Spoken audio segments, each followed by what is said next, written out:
Magandang buhay mga idol! For today's video, isang masarap na recipe na naman ang ating lulutuin.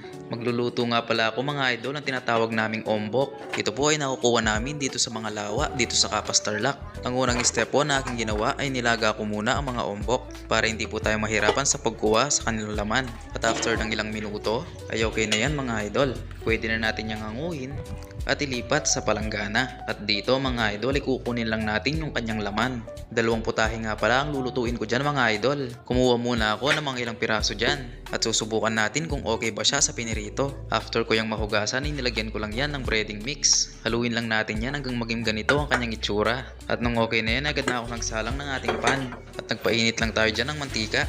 At mag-start na tayong magprito dyan mga idol. Prituhin lang natin to mga idol sa katamtamang lakas ng apoy. At bantayan lang natin dahil mabilis lang itong maluto. After nga lang ng ilang saglit ay luto na yung kabilang side niya mga idol. Binaliktad lang natin yan para maluto naman yung kabilang side. Pagkatapos ng ilang sandali ay okay na yan mga idol. Hanguin lang natin yan at ready to serve na.